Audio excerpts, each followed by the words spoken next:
அனைத்து நண்பர்களுக்கும் வணக்கம்.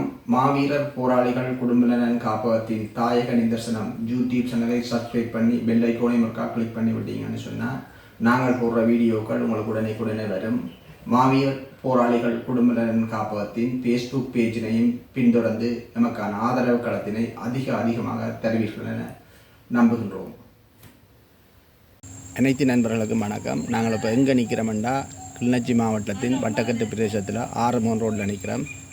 இந்த இடத்துல 89ஆம் ஆண்டு 3ஆம் மாதம் 10ஆம் தேதி ஒரு விடுதலை வீரன் சைனட்டிலிருந்து உயிர் பிரிஞ்ச இடத்துல நிற்கிறோம். இப்போ நாங்கள் அந்த விடுதலை வீரன் என்ற தாயாரோடு பசுபதி புஷ்பராணி அம்மாவோடு நாங்கள் இப்பொழுது உரையாட இருக்கிறோம். வணக்கம் அம்மா. உங்களுடைய மகண்ட பேரை சொல்லுவீங்களாம்மா? அவருக்கு சொந்த பேர் மணிவண்ணன், இயக்க பேர் ரமேஷ். வீரவங்க ரமேஷ். 89ஆம் ஆண்டு இந்த அம்மா இருக்கிற இடத்துல தாயை அணைத்தபடியே இந்திய இராணுவத்தின் முற்றுகையிலிருந்து வெளியேற முடியாமல் சைனட்டிலிருந்து தாயின் மடியிலே வீரச்சாவடைந்த அந்த நிகழ்வை இப்பொழுது நாங்கள் தாயாரிடமே கேட்டு பார்ப்போம். அம்மா, அந்த சம்பவத்தை இருக்க வடிவா சொல்லுங்க, விவரிச்சு.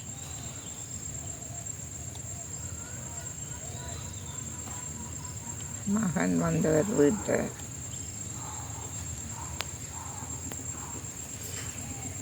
அவர் வந்து என்னோட கதைச்சிட்டு,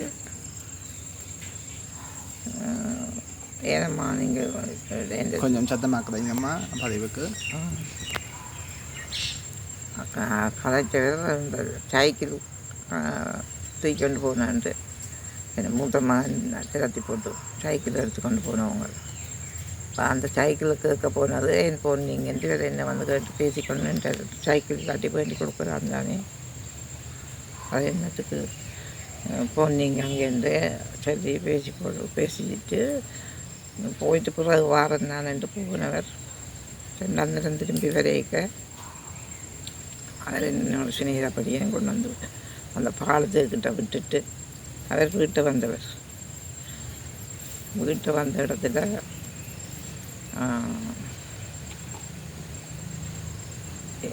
ஆமிக்காரன் இந்தியன் ஆமி முழு வளவுக்கு ஒவ்வொரு தென்னமத்துக்கு ஒரு ஆமி அதை கண்டுட்டு ஓடி போனால் பின்னாலே ஓடி போகலாமென்று அங்கே சைட்டில் மரங்களுக்கு பின்னாலே முழு வளவுக்கு நிற்கிறாங்க. ஒன்றுமே செய்யலாதுன்ட்டு திரும்பி வந்து என்னம்மா செய்ய நான் கேட்டேன். நான் ஓடாத நின்று பார்ப்போம்.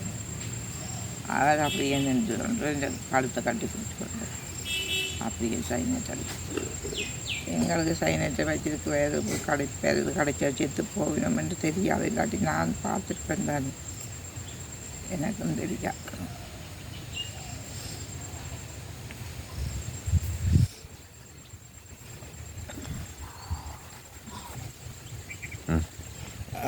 அம்மா அந்த அம்மா சொன்ன சம்பவத்தின் மேலதிக விளக்கத்துக்கு அம்மாவுக்கு 2 போராளிகள், 2 பிள்ளைகள் போராளிகள்.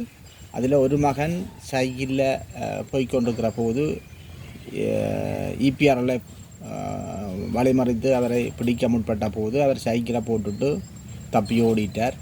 அப்போ சைக்கிளை கொண்ட மாமில் வச்சிருந்த நேரம் அம்மா போய் அந்த சைக்கிளை போடுறதுக்காக போயிருக்கிறார். அப்போ அந்த சைக்கிளை பெற்றக்கு அம்மா போனதுனால அம்மா இந்த 2வது மகன் இந்த வீரச்சாவடைந்த அந்த மகன் வந்து, ஏனம்மா சைக்கிளுக்காக நீங்கள் அங்கே போனீங்கள், நாளைக்கு உங்களை கொண்டு நடந்திருந்தால் என்ன செய்கிறேன்னு கேட்டுட்டு அவர் வெளியில் போயிட்டு திருப்பி வந்த நேரம்தான் இந்திய இராணுவம் பின்னுக்கு வீட்டை சுற்றி வளைச்சின்னுருக்கு. அவருக்கு தெரியாது. அவர் வந்து அம்மாண்ட கையால் சாப்பாடு வாங்கி சாப்பிட்றதுக்கு முற்பட்ட நேரம் இராணுவம் சுற்றி வளைச்சிட்டு அதோட அவர் பின்னால் ஓடி போயிருக்கிறார். அந்த பின்னால் தப்பி போவோம்னு சொல்லி தப்பி போக முற்பட்டு பின்னுக்கு போன நேரம் பின்னாலேயும் இராணுவம் நிற்கிறதா கண்டுட்டு வந்து கேட்டுக்கிறார் தாயார்கிட்ட, அம்மா நான் என்னம்மா செய்கிறேன்ட்டு. அம்மா சொல்லியிருக்கிறா, நீ நில்லு, ஓட வேண்டாம் என்று சொன்னோடனே அப்போ அங்கே இந்திய இராணுவம் கிட்ட நெருங்கி வந்துட்டுது. அவர் தாயின் பின்பக்கமாக நின்று தாயை அணைச்சபடியே நின்றிருக்கிறார். அந்த நேரத்தில் அவர் தன்னுடைய குப்பியை எடுத்து கடித்தது அம்மாவுக்கு தெரியாது. அம்மாவை அணைச்சபடியே நின்று குப்பியை கடிச்சிட்டார். கொஞ்ச நேரத்தால் அவர் அந்த மருந்து வேலை செய்து குப்பி வேலை செய்து அவர் சோர்வடைஞ்சு விழுகிற நேரம் விழுந்தா பிறகு தான் அம்மாவுக்கு அப்படியெல்லாம் சம்பவம் நடந்ததுன்னு தெரியும். அம்மாவை அணைச்சபடி நிற்க அவர் குப்பி கடித்தது அம்மாவுக்கு தெரியாது. அதுக்கு பிறகு இபிஆர்எஃப்காரர் வந்து அவருடைய இடுப்பில் இருந்த குண்டை அவிட்டு அதே பெல்ட்டால் அவரை கடித்து துன்பப்படுத்தியிருக்கிறார்கள். அப்போது வந்து அங்கே வந்த இந்திய இராணுவ அதிகாரி அடிக்க வேண்டாம் என்று சொல்லி அவரை இறந்த பின்பு அவரோட வாகனத்தில் ஏற்றி கொண்டு போட்டார்கள்.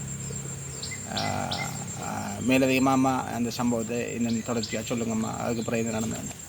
அவர் இறந்த பின்பு தூக்கி வாகனத்தில் போட்டு கொண்டு போனது இந்த முகாமுக்கு அங்கே வந்து நாங்கள் போய் தந்தர சொல்லி ஏன் வந்த நீ எந்த வந்த என்று கேட்டவங்க வந்து அவன் எந்த பிள்ளை தான் அப்போ விடாச்சு நாங்கள் ஒன்றும் செய்யலை, உங்களை பிள்ளை சைனட் அடித்து மோசம் போயிட்டேன்னு சொன்னாங்க. அப்போ தாங்கள் இந்த சைனட் குப்பி கண்டு கடிக்கு கண்டு தெரியும். அவர் 87ஆம் ஆண்டு காலப்பகுதியில் விடுதலை அமைப்பில் இணைஞ்சு தமிழில் விடுதலை அமைப்பில் இணைஞ்சு இதே வட்டக்கட்டை பிரதேசத்தில் செயல்பாடுகளில் ஈடுபட்டு கொண்டு வந்தவர். 89ஆம் ஆண்டு 3ஆம் மாதம் 10ஆம் தேதி இதே இடத்தில் அம்மா இருந்து கதைக்கிற இதே இடத்துல தாயை அணைத்தபடியே சைனட்டிலிருந்து வீரச்சி அடைஞ்சவர். அதுக்கு பிறகுமா அந்த அவற்றை இறுதி நிகழ்வுகள் எல்லாம் என்ன மாதிரி சம்பவம் நடந்தது?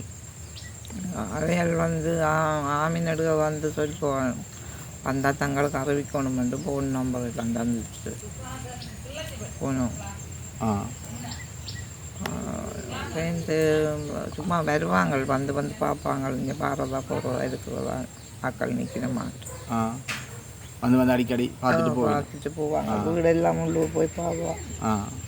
நீங்கள் பிறகு அவற்றை உடலை இங்கே கொண்டு வந்து மம்மில் சுடலையில் அடித்தேன். இதே வீட்டில் வச்சு தான் இறுதிக்கு இங்கே செய்து பிறகு மம்மியில் கொண்ட செய்த நீங்கள் அதுக்கு ஒரு இடையூறுகளும் அவைக்கு விலகிக்க இல்லையோ? அந்த இறுதிச் சடங்கு செய்த நேரங்களில் இல்லை வர இல்லை, வந்த நேரம் அவன் ஒரு தடவை மிஞ்சி வர இல்லை.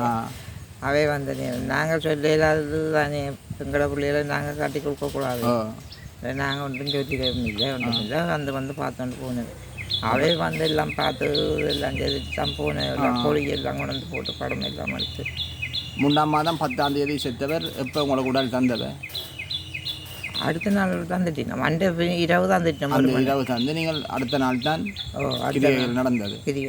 மாமில் சுடலையில் தீயுடன் சங்கமமானது. அப்போ ஒரு நாள் நீங்கள் இங்கே வச்சு அந்த இறுதிச் சடங்குகள் செய்து தான் கொண்டு வந்தீங்களா? அந்த நேரத்தில் அப்போ இந்திய ராணுவம் வேறொரு விதமாக உங்களோட கடுமையாக நடந்து கொள்ளல? அவர் குப்பி அடித்ததை முன்னிட்டு உங்களோட குடும்பத்தார் வேறு யாருக்கும்? என் கணவருக்கு அடித்தவங்க, அவருக்கு சின்ன மகன் ஒரு ஆள், அவருக்கு பெரியாது. அவர் இந்த அப்பரோட இந்த ரப்பை கட்டிப்பிடிச்சு கொண்டு அப்போ அவர் 1970ஆம் ஆண்டு பிறந்த மணிவண்ணன். அதுக்கு பிறகு அவர் 89ஆம் ஆண்டு அவர் சாகும்போது வீரச்சாவடையும் போது அவருக்கு 19 வயது. அவை 19 வயதில் ஒரு விடுதலை 19 வயது என்று சொல்லியிருக்கல. நான் சொல்கிறேன் 19 வயது 30 வயது இருக்கும். நீங்கள் 19 வயது என்று சொல்கிறேன். தோற்றமான ஆள் 87ஆம் ஆண்டு 3ஆம் மாதம் தாயை அணைச்சபடியே இதே மண்ணில் இதே அம்மா இருக்கிற அதே இடத்துல வீரச்சாவடைந்த ஒரு போராளி எவ்வளவு கொள்கை உறுதியோடு அந்த சாவை அணைத்திருப்பார் என்பதை எண்ணிப்பாருங்கள். இப்போ அம்மா உங்களோட சுவர்ணங்களை பற்றி சொல்லுங்கள். எப்படி இருக்கிறீங்க நீங்கள்? இப்போ இருக்கிறோம் தான் எனக்கு ஒரே வருத்தம்.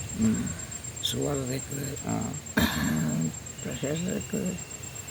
ப்ரெஷர் இருக்குது, கொஞ்சம் கொலஸ்ட்ரால் அது 5 வருஷம் இருக்குது. அந்த மருந்து எடுத்து கொண்டு இருக்கிறேன். அம்மா இந்த நலன் கருதி எங்களுடைய மாவீரர் போராளிகள் குடும்ப நலன் காப்பகத்தினால் மாதந்தோறும் ஒரு சிறிய பண உதவி அவருடைய உடல்நலத்தின் தேவைக்காக வழங்கி கொண்டிருக்கிறோம். கிட்டத்தட்ட 5 வருஷத்துக்கு மேலாக அந்த உதவி தொடர்ச்சியாக அம்மாவுக்கு போய் கொண்டிருக்கு. அது எங்களால் அவ செய்யக்கூடிய ஒரு சிறிய கௌரவமாகவும் அதே நேரத்தில் அவக்குரிய ஒரு கைச்செலவுக்கான தொகையாகவும் தான் நாங்கள் பார்க்கிறோம். ஒரு விடுதலை வீரனை தாயை அணைத்தபடியே மரணத்தை அணைக்கின்ற ஒரு வாய்ப்பு சாதாரணமானதல்ல. அந்த தாயும் தன் மடியிலேயே அந்த தாயை அணைத்தபடியே, மகனை அணைத்தபடியே, பிள்ளையின் உயிர் போகிற பிள்ளையை அணைத்தபடியே, பிள்ளை இறுக பிடித்தபடியே சைனட்டிலிருந்து பிள்ளையின் உயிர் பிரிந்த அந்த கணத்தை எண்ணி பார்க்கும்போது ஒரு பெத்த தாய்க்கு எவ்வளவு மனவேதனை இருக்கும் என்பதை நாங்கள் புரிந்து கொள்ளக்கூடிய மாதிரி இருக்கிறது. அம்மா, அந்த அந்த சந்தர்ப்பம் உங்களுடைய இப்போது நினைக்கும்போது அந்த சந்தர்ப்பத்தை நினைக்கிற நேரம் நீங்கள் எவ்வாறு அதை உணர்ந்து கொள்கிறீர்கள்? என்ன நினைச்சு கவலைப்பட்டு கத்தி அழுது போட்டுருக்க. நல்லதம்மா, உங்களுடைய அந்த ஒரு பிள்ளையை உங்களோட உடலோடு அணைத்தபடியே அந்த பிள்ளை மரணித்த அந்த சம்பவம் அவங்களுடைய அந்த மனதை நெருட வைக்கும். தாய் என்ற ஒரு குறும்படம் நீங்கள் பார்ப்பீர்கள்னா தெரியும். இதுதான் சம்பவம். தாய் என்று விடுதலை புலிகளால் வெளியிடப்பட்ட ஒரு குறும்படம் இந்த சம்பவத்தை மையமாக கொண்டு தான் எடுக்கப்பட்டது. நல்லதம்மா, நன்றி. உங்களோட கதைச்சது பெரிய மன கஷ்டங்களையும் உங்களுக்கும் எங்களுக்கும் கூட அந்த இடத்துல ஒரு நெருடலை ஏற்படுத்திட்டு நன்றி அம்மா. எனக்கு நீங்கள் இந்த பணம் வந்தது பெரிய உதவி. நான் ஒரு நாள் இப்படி கேட்க சுவர் அங்கே குறைஞ்சி தூக்கி எறிஞ்சு விட்டு 5 நாள் வாட்டில் கொண்டே வச்சுருந்து அப்புறம் காசு இருந்த வழியாக நான் அந்த காசு எடுத்து எவ்வளோக்கெல்லாம் செய்தேன். அது பெரிய உதவியாக இருந்தது. காசு அந்த காசு தம்பிக்கு, ஏன்னா தம்பி செய்தால் தான் வருது. ஆமாம், நன்றி. மக்களுடன் போராளிகள், மக்களுக்காக போராளிகள்.